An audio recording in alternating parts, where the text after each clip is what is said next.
Welcome to the She Said Privacy, He Said Security podcast. Like any good marriage, we will debate, evaluate, and sometimes quarrel about how privacy and security impact business in the 21st century.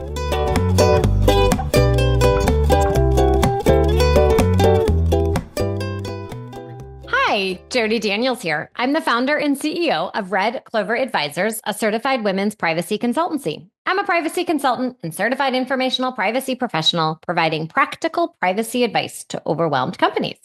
Hi, I am Justin Daniels. I am a shareholder and corporate M&A and tech transaction lawyer at the law firm Baker Donaldson, advising companies in the deployment and scaling of technology. Since data is critical to every transaction, I help clients make informed business decisions while managing data privacy and cybersecurity risk. And when needed, I lead the Cyber Legal Data Breach Response Brigade. And this episode is brought to you by No One Can Hear That. I think it's funny. Can I have my ding, please?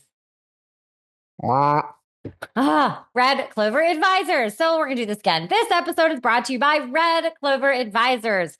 We help companies to comply with data privacy laws and establish customer trust so that they can grow and nurture integrity. We work with companies in a variety of fields, including technology, e-commerce, professional services, and digital media. In short, we use data privacy to transform the way companies do business.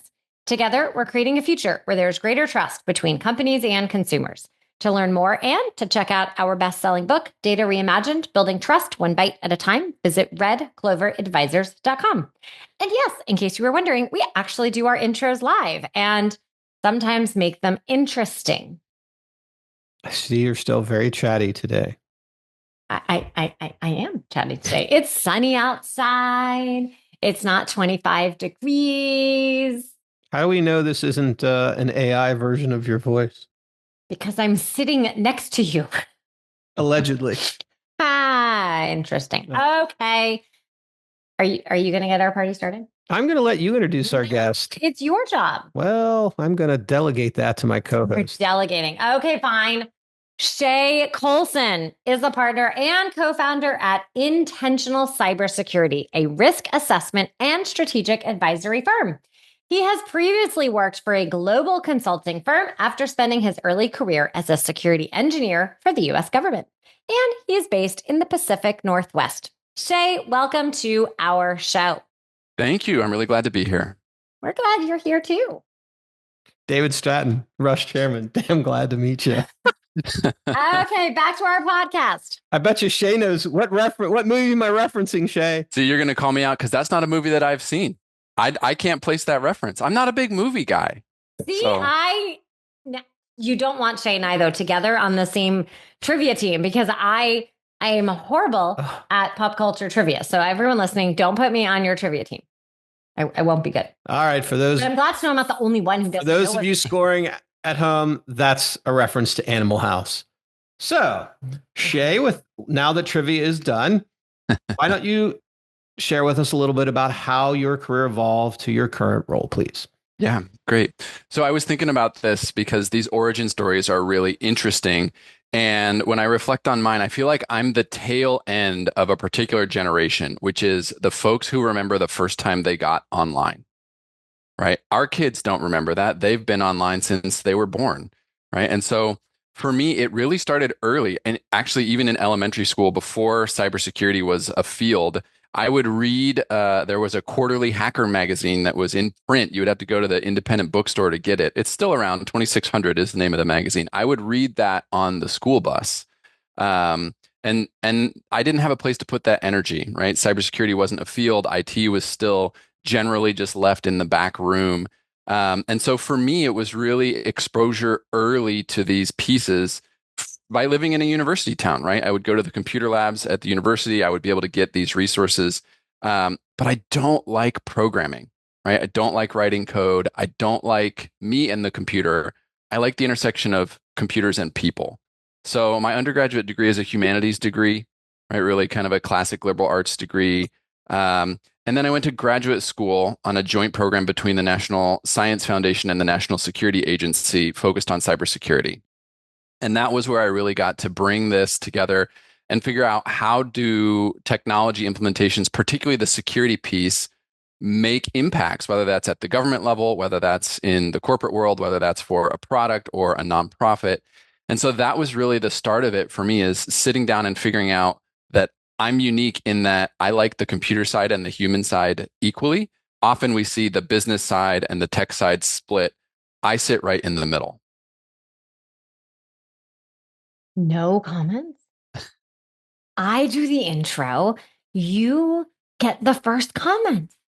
I took the LSAT once, Justin, when I was thinking about law school. I'm very sorry. The thing that was appealing about law school or the legal profession in general to me is you have a baseline of case law and precedent, and then the challenge is to apply it to the circumstances and particular set of facts. I like that. I don't like the adversarial part of that world, right? Where there's two sides, there's winners and losers. Cyber is actually all of that precedent and foundations, whether it's ports and protocols or configurations and controls, but applied to a context. And then it's collaborative, right? We're trying to achieve some sort of an outcome, whether it's defense, whether it's growth, whether it's security, resilience, right? But we're making trade-offs and solving those puzzles. That's the part that's really interesting to me, because no two puzzle is the same, but every puzzle you've solved before can help you with the one you've got. I think that's interesting for two reasons. One, my co-host over here is married to a lawyer, deals with lawyers all the time, and it's very logical. But Shay, I guess my question is, when you looked at, I guess, the LSAT is, I find myself all the time working on projects, in a report on a breach. What do we include? What do we not include? When we are trying to solve a breach, a lot of times the report is inconclusive as to whether or not one happened. Or something you and I will talk about on the M&A side, how does the report on the cyber hygiene of the company, to what level do I need to be concerned about that? Does it warrant a purchase price adjustment, a holdback, something or else? So I guess there's interesting ways to do it. But from your perspective, want to talk a little bit about the latest and greatest development under NIST, which is how have your cyber risk assessments that your company does so well changed with the new NIST CSF 2.0? Yeah.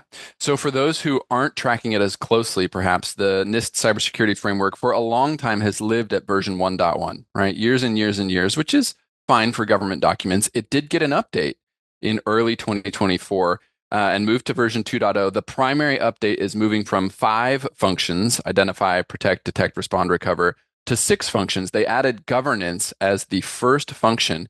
And really what they did was, these controls or, categories and subcategories were already in the framework, but they pulled them out from each of the 5 functions into their own. And so to see governance both leading the assessment, leading the framework, leading the anchoring for how to use this mental model, but then also to be pulled out and condensed into its own function that is peer with these others around identify, protect, detect, respond, recover, right? Things that the industry has really built both tools and governance capabilities around, I think is a big shift, because it takes cyber out of an IT function or a technical function, and it makes it a business function on par with all the others, right? Now, I'm not going to say that cyber is as important as what your CFO does, or that now, this is kind of the double entry bookkeeping moment for cybersecurity. But I do think figuring out how you govern this function, right? Who owns it? Who's responsible for it? Who makes decisions around it? Who the stakeholders are, the frequency. Those are questions that most organizations don't wrestle with until it's too late, right? Most growth stage companies are building what they need as they need it, and they don't realize what they're missing because that's not what they're focused on. The governance shift really puts an emphasis on the ownership and the responsibility and the onus for this function across the entire company, that then rolls into the technical pieces, but also gives us on the security side a lever or a cudgel or an olive branch, depending on how you want to use it, to the rest of the organization to build a bridge.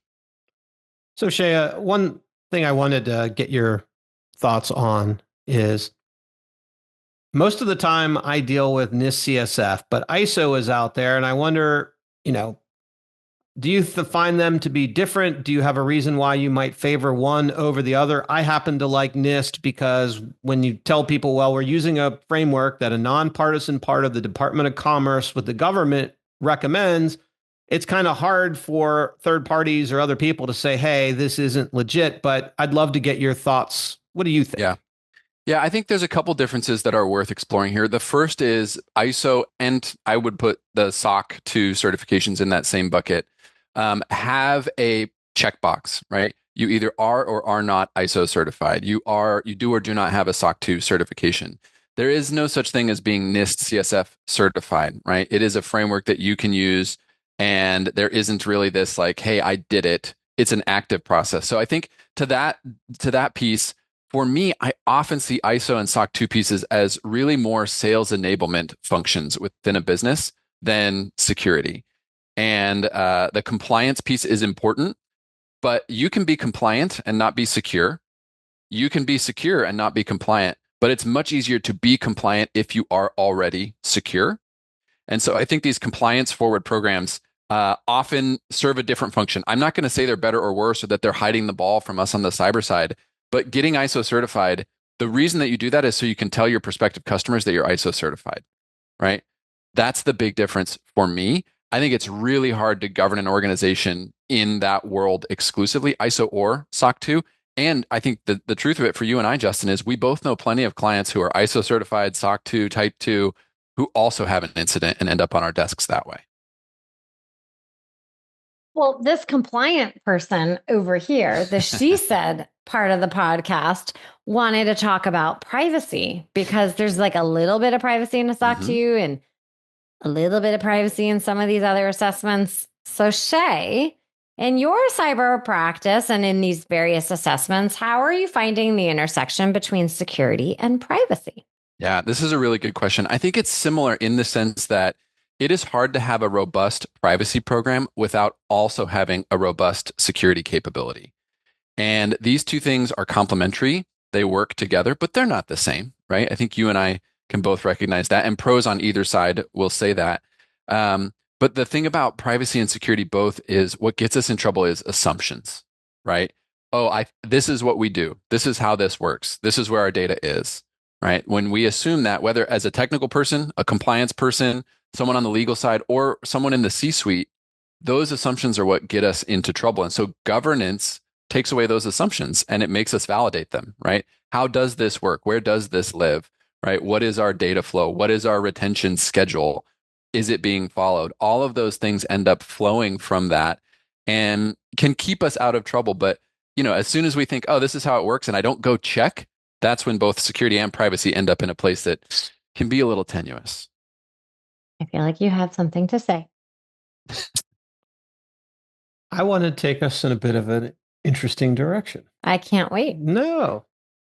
So Shay, probably in the last year, we've talked a lot about artificial intelligence. And one of the things that I'm starting to see with some of the MSSP clients that I have, managed security service providers, is a lot of the security providers are out there are now starting to infuse AI into their products.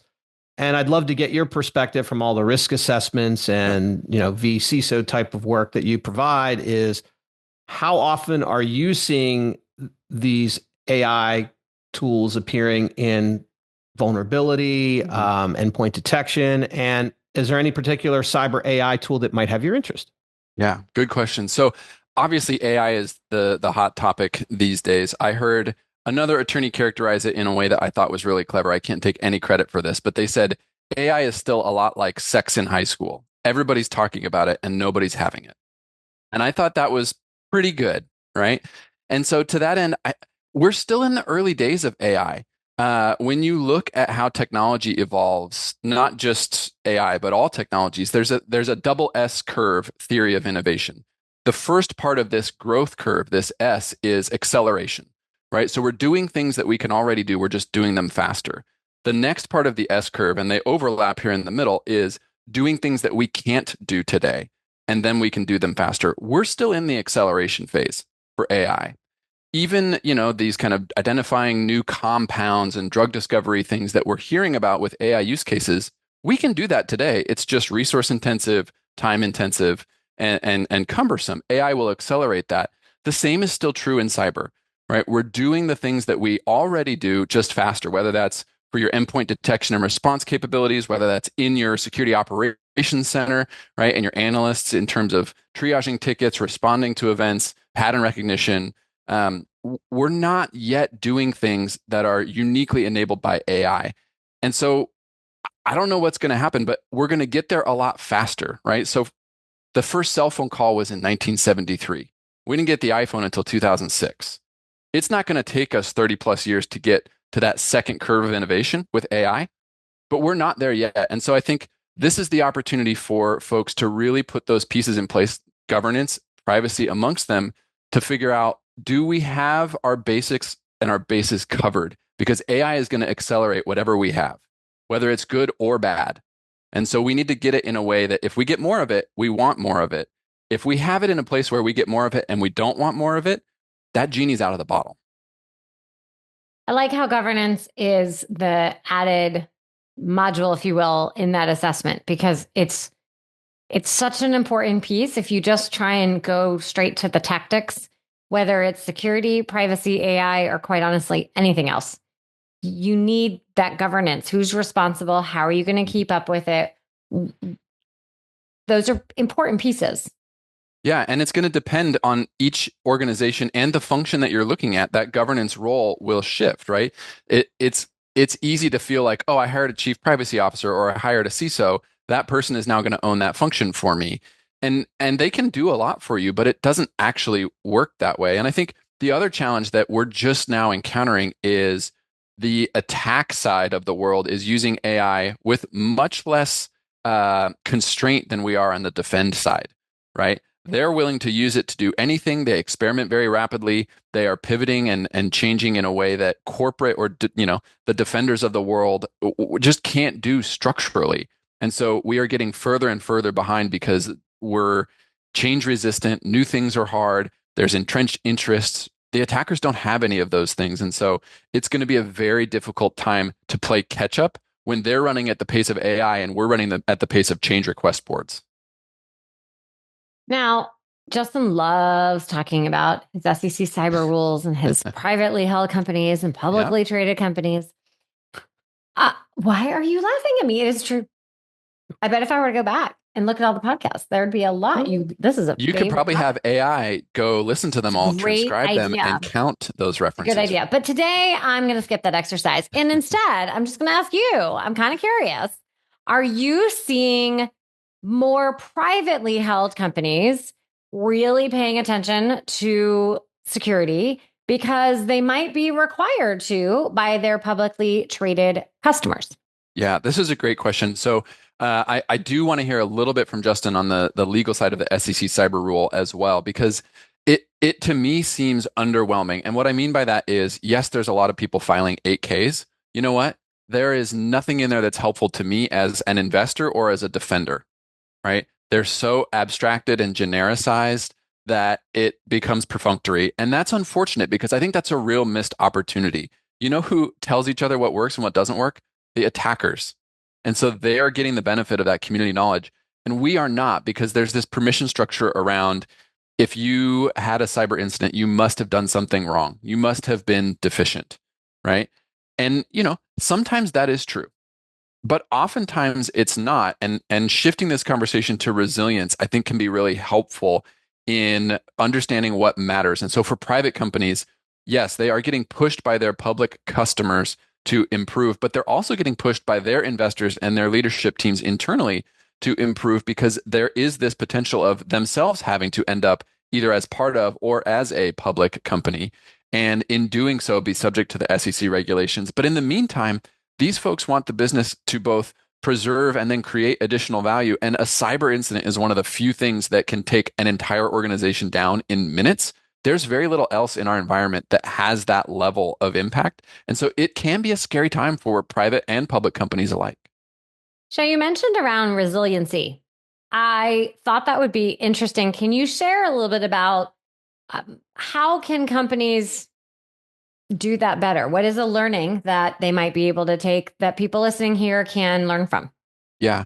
So I think this idea that we are secure is a difficult one to frame because, we all understand that that's not possible as practitioners in this space, but it sounds like it would be great. It sounds very comforting. Or, oh, we finally got ISO certified, or we have our SOC 2 Type 2 in place, right? And then we're good. But that's just not realistic because software has vulnerabilities. There are unknown attack vectors that we may have in our environment. Lots of our risks are not up to us, whether that's a vendor patching a piece of software or a third-party risk management incident where our vendor has an incident with our data and that wasn't up to us, right? And all of these things can manifest. And so I think framing the conversation where I can deter malicious or anomalous event, I can detect them sooner rather than later, and I can disrupt them in the sense of limiting the impact, limiting the scope, whether that's a technical piece like network segmentation or role-based access control, or whether that's a financial limitation through contractual obligations or other measures. These are the things that I think are going to build resilience with companies where cyber stuff is going to happen. Do you understand what you have, where it is, and how it's protected so that the response and the impact are commensurate to the risk for you? Because until now, we've just kind of let it ride and it hasn't blown up until it does. And when it does, not only is it too late, it's too big. And that's a tough way to build and run a business. That makes sense. So Shay, I want to respond to your question about, I think it's really around the vagueness of the SEC cyber rule. Mm-hmm. So I would respond this way. You make a fair point. The public policy goal of the SEC cyber rule, while it regulates publicly traded companies, if you read the comments to the rule, which it was like 150 pages. Yes, I read most of it. I know that sounds crazy. It's designed to really get at their third-party ecosystem because, as you know, that's where the biggest risk is. And so do I think it could be done better? Yes, but at least it's now requiring companies in a manner of speaking to talk about what they do, but it also means they now have requirements to pass that down to their third-party ecosystem, because after the AT&T wireless breach where they said that wasn't material, I don't know what is if that is not. And then the other thing you see is companies will like proactively file, and the SEC said, stop doing that under the cyber breach. You should do it under the other for when you have a material type of event. That's this other filing over here, right? Yes. Yeah. And so do I think it's an incremental step forward? Yes, I do. Do I think, having written some of them, that they could be more detailed? They could. But I think that'll happen over time as you start to see some lawsuits or whatever, where they put some meat around the initial rules. But I think we're better off to have them than not, but it's a continuum. Yeah, I agree. And I think the other thing that is important to me, and I think I hear you saying, which is let's take progress rather than wait for perfection, right? And is this rule perfect? No. But does it represent progress? Yes. And I think in both cyber and privacy, we often find ourselves saying, oh, I could do that, but then this other thing might happen, right? I've been working with a client even just this week to say, well, what if I implement Okta for my single sign-on solution, but then Okta is not available? Yeah, absolutely. That does create this risk. But what about all of those logins that you now have robust multi-factor authentication, role-based access control, resilience around, visibility around, right? What about all of that benefit, right? We are kind of underweighting that and we're overweighting this, yeah, but. And I think in the SEC rule, same thing. It's tempting, and I do this myself, to say, yeah, but these aren't helpful, right? There's not enough information for me to understand how this attack was carried out and what changes I should make or tell my clients to make to avoid this happening to them. And while that is true, that doesn't mean there's not benefit in understanding who's getting breached, when, what the cadence and the frequency are. And as that corpus grows, being able to see that will also drive more change, both at the policy level from a governance perspective and regulatory perspective, but also for defenders and leadership teams. Shay, I think the best way to think about it is the evolving cybersecurity regulatory structure is very similar to the evolution of safety features on a car. Go back before we had airbags, we had vehicle assist, before we had seatbelts.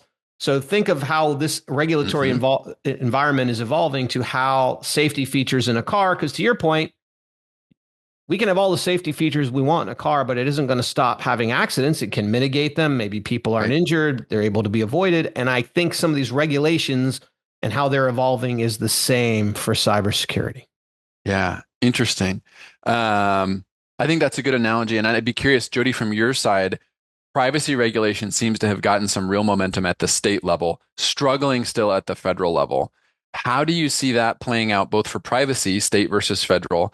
And then what can we learn on the security side as we don't really have a corollary, right? We don't have the same kind of state security laws, a few safe harbor laws here or there, right? But nothing like what privacy's seen in the last 3-4 years. The federal side, I don't anticipate seeing any real movement. I do envision we're going to have many, many more states that are going to pass. We're at 19 passed so far. We're about to go into a legislative season here in 2025. I think we're going to pass the halfway mark. That's my prediction. Wow. That will get passed out of this next season. And there's all different flavors, which means if we go back to this governance concept that we were speaking of before, if you don't have a plan, now's a really good time to start because it's going to get complicated pretty soon. Even if some states align in a particular model, there are still differences among them. What I find interesting is sometimes companies pay more attention to the security side first because they're so concerned about a breach, as they should be, right? That's an important piece. At the same time, how I use that data and what I told people is also equally important. And so some companies choose to focus on it because there's a law. Other companies choose to focus on that secondarily because they're so focused on the security side first. Yep. It's very much company dependent. I don't think we will see any stopping in the regulatory front. And that's just at a US focused level. Right. This is a very US centric conversation. Globally, there are 150 plus privacy laws, and they are continuing to modernize and keep passing. Yeah. Yeah. And I think this piece, and you make this point really nicely about having a plan that is both communicable and defensible. What do we do and why do we do it? The same is true for security. And I often encourage clients to think about those two things. And I don't mean defensible in terms of show me you check all the boxes, right? What I mean is we know you don't have all the controls in place because nobody has all the controls in place, right? The NIST 853 document that underpins the cybersecurity framework has 460 plus controls, right? Depending on if you're a low, medium, or high system. And so really help me understand what risks you know you're accepting and why, and if there's mitigating or compensating controls, and that you understand your environment and are operating in a thoughtful way within it. That's really the goal. And I think the same is true for privacy as well. And we're not there yet, right? Folks are really still encountering this stuff for the first time. And sometimes the driver is a regulatory piece or there's a new law and I have to comply. And sometimes the driver is a Russian ransomware gang. So, Shay, kind of switching gears just a little bit, is different side of the cyber equation is, are you finding that PE firms are paying more attention to cyber risk in their portfolio companies' day-to-day operations? Or are you still finding it's really PE firm dependent?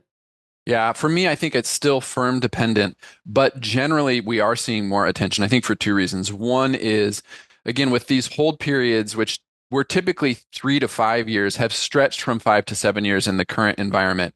That means more opportunity to have a cyber incident while you are the lead investor. And again, there's very little that will reduce the value or saleability of an asset like a cyber event. And so I think we're seeing an increased emphasis in it from a value preservation perspective, right? I don't want to lose money on my investment.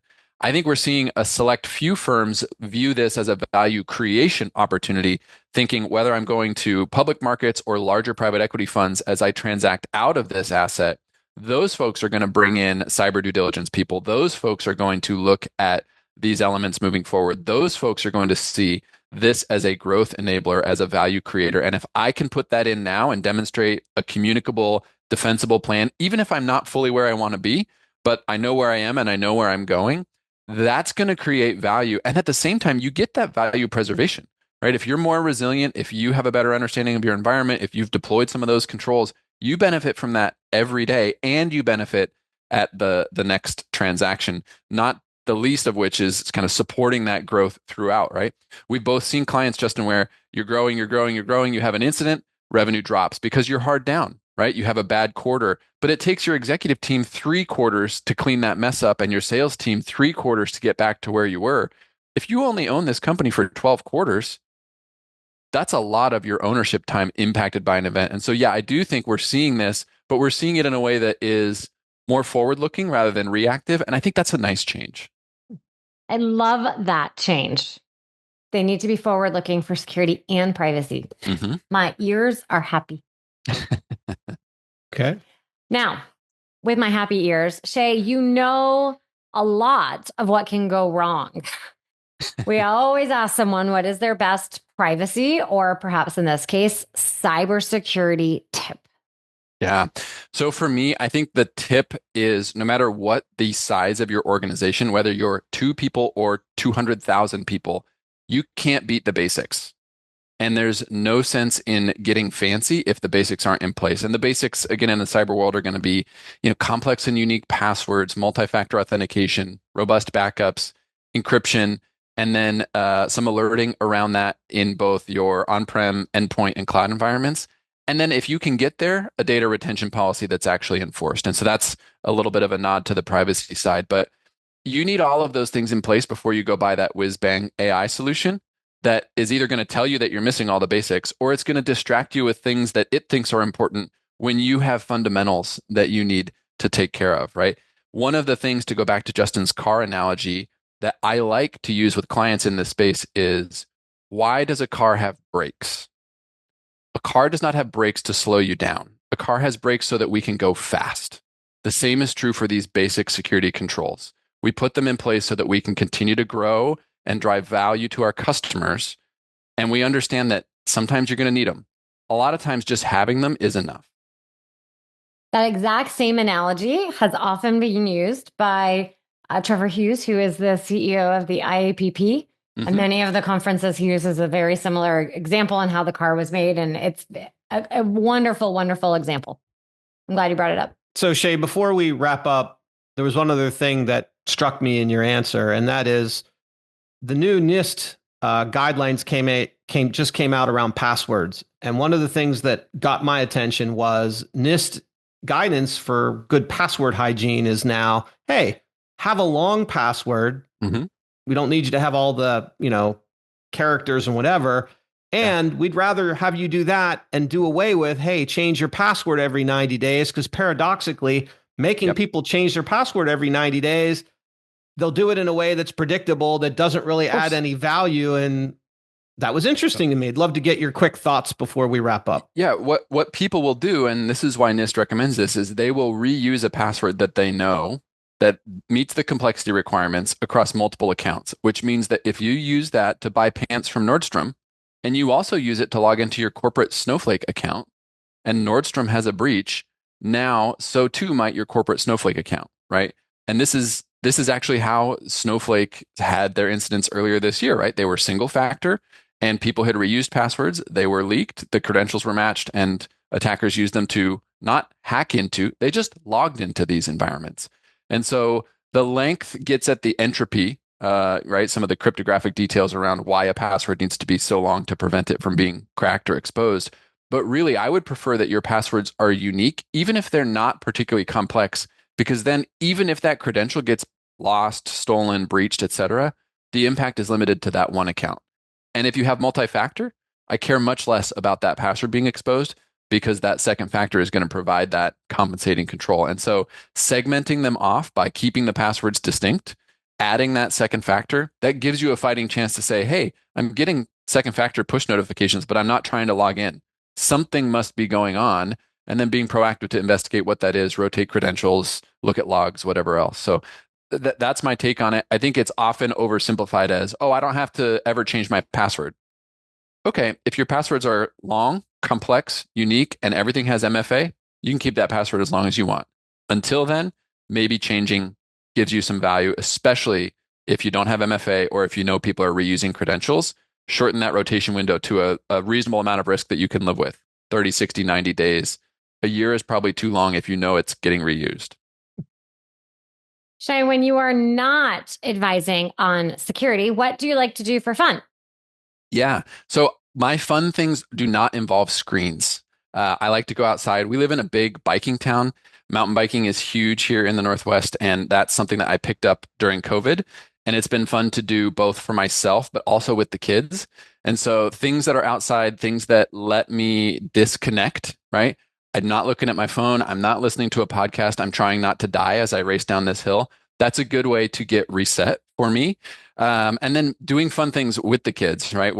We have kids that are of an age where they're starting to experience some really interesting, fun things in the world. And being a part of that is really cool. And facilitating it by participating has been really rewarding, especially as they come into middle school and are navigating environments that I would not want to navigate, right? I would much rather let's do an incident response rather than a day as a 7th grade girl.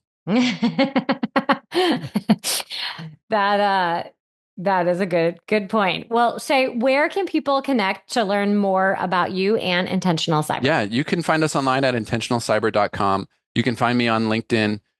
We post weekly video updates every week on intentionalcyber.com for folks around what's going on in cybersecurity that matters to mid-market companies. We really work hard to bring enterprise cyber capabilities down to mid-market customers who have, frankly, enterprise cyber challenges, but don't have enterprise teams and tools.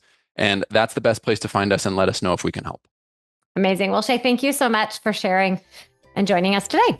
Yeah, thank you both. It was a lot of fun. Thanks for listening to the She Said Privacy, He Said Security podcast. If you haven't already, be sure to click subscribe to get future episodes and check us out on LinkedIn. See you next time.